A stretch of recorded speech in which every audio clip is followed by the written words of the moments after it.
Et je vous le disais en titre, il y a 17 ans, mourait le célèbre footballeur camerounais Marc-Vivien Foé. L'on se souvient, c'était le 26 juin 2003. L'anniversaire de la disparition de ce footballeur camerounais a donc connu des soubresauts.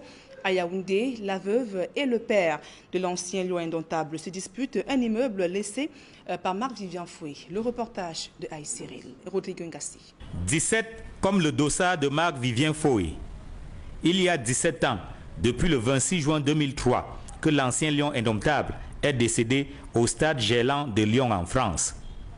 Curieuse coïncidence, le 17e anniversaire de ce triste événement est célébré dans la tourmente à Yaoundé. Les serrures ont été renforcées sur l'un des immeubles laissés par l'ancien footballeur, tandis que du sable a été versé à l'entrée pour empêcher aux locataires d'y accéder. J'ai trouvé la porte fermée en venant le matin, donc je ne sais pas ce qui s'est passé. J'ai juste trouvé du gravier versé devant les bureaux et des portes soudées, donc je ne sais pas, mais nous sommes là, nous attendons la suite. Nous les locataires, nous on a juste nos bureaux et on attend juste la suite. Auteur de ce grabuge, la veuve Marie-Louise Foé affirme qu'elle en a assez de laisser son beau-père jouir des biens de son défunt mari. Elle veut désormais rentrer dans ses droits. Je suis en train de revendiquer les droits de mes enfants.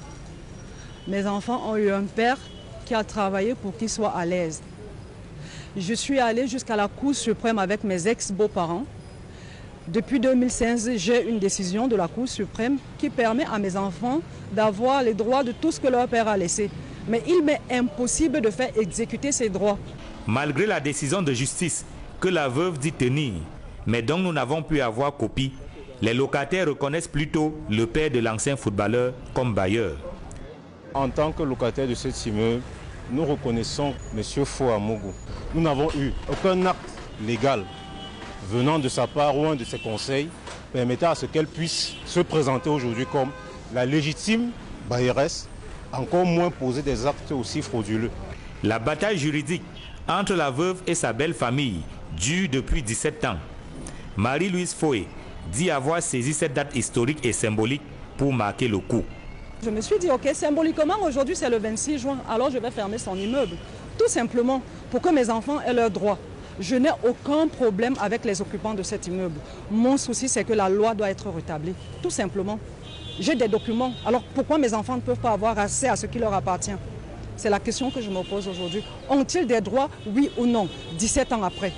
Les forces de l'ordre sont descendues sur les lieux, question de calmer le jeu. Aux dernières nouvelles, veuve Foé était attendue chez le procureur de la République.